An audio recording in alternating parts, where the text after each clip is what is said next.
Hey guys, just a really quick video. I wanted to share the good news as well.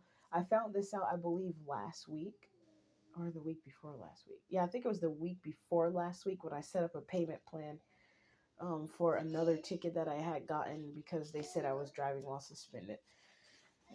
Because I was trying to do that traveling stuff, but I didn't have the proper documentation with me to avoid um, getting a driving while suspended ticket.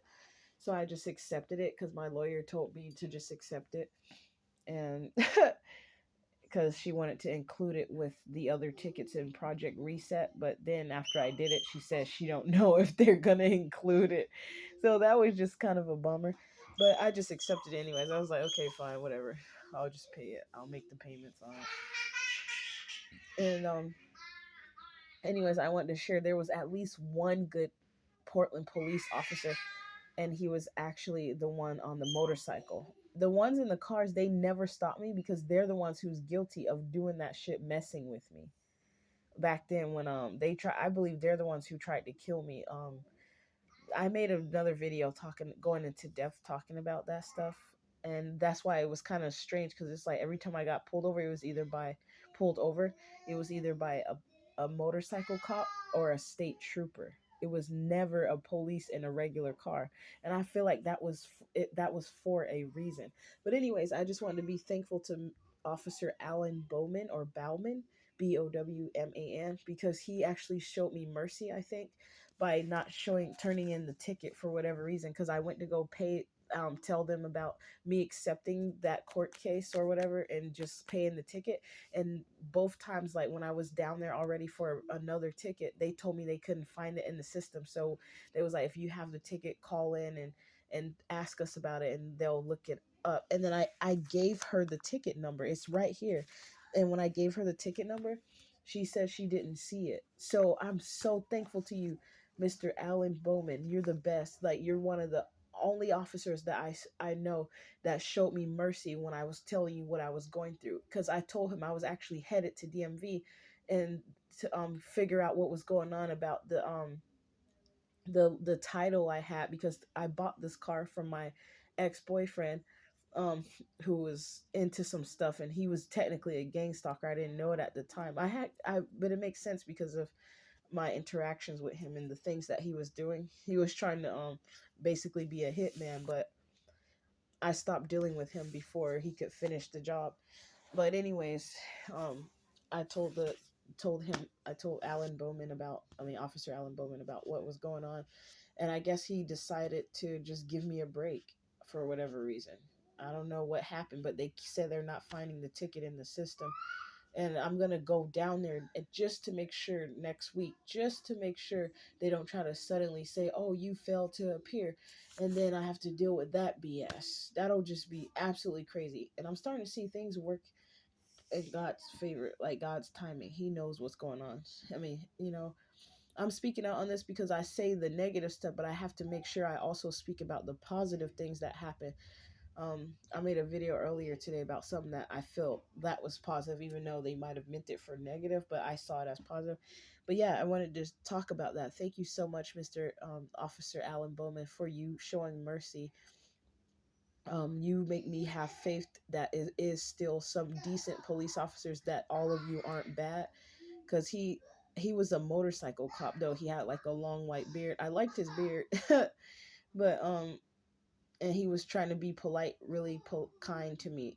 And he saw that I had my son, and he said, "I'm not gonna make a big deal about it. Just pull over up here." He wrote me the ticket, but I guess he didn't turn it in.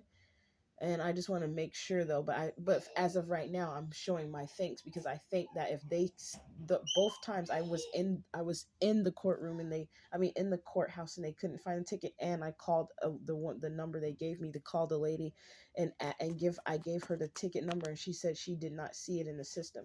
So as of right now, as long as I don't think they're playing any games with me, I just wanted to thank you, Mr. Bowman, or Mr. Bauman. I appreciate you very much for showing me some mercy, and that takes some of my anger down that I had towards the Portland police, because they were telling me I'm paranoid about things, and they steady was following me around, telling me, having other people, other like state troopers and stuff, follow me around.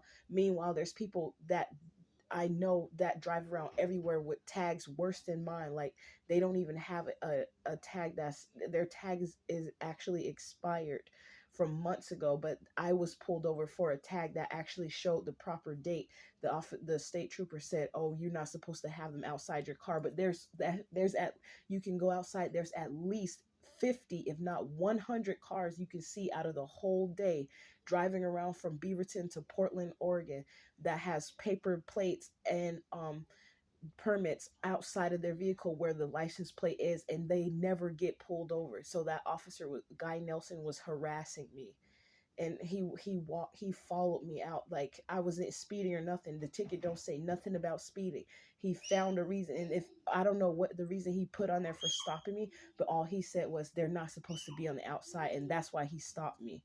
But there's cars I'm sure hit all day, and I seen him like come down a ramp next to me like the week prior, maybe 1 or 2 weeks prior to that particular officer pulling me over. I saw that. I was like, oh, there's state troopers out this way now, because I never seen no state trooper in the city before riding around like the regular police. Then all of a sudden he was down there by Tigard, Oregon, which is like maybe 10 miles, 10 to 12 miles away from where I live. All of a sudden he was over that way, and he pulled out from a side street and came directly behind me, and then talk about some, oh, you have a, he didn't even say anything wrong about what was wrong with my car, my driving, or nothing. He just said, you have your trip permit outside. The vehicle is supposed to be in the window. That's what he said, and that's how he stopped me. Is the reason he did that is because he knew from stalking me that I was traveling in a car that I didn't have a license at the time. But before you people get upset and start saying, well, you're not supposed to be driving without a license, yes, according to commercial law, you're not supposed to. There's other laws. There's contract law. There's study contract law, study commerce. Then you'll see where I'm coming from. You'll know I wasn't trying to be one of those ladies who thought she was above the law, because I already can feel it. There's people out there that think that I'm one of those women. No, I am not. You guys just don't have the proper information, just like I didn't have all the information I needed that night to assert myself as a private citizen, as somebody who was traveling privately, who wasn't operating on in a commercial capacity, like driving as a hired driver, delivering any goods or anything like that. That's what those black and white signs on the road are for. But even as a private driver, for safety, I still follow those rules of not driving above, and if I did, maybe 5 to 10 miles over the speed limit, depending on the pace of the traffic, if all everybody else is going about that same speed. So I just wanted to make that very clear, because I know there's people, oh, she thinks she's above the law. No, I do not.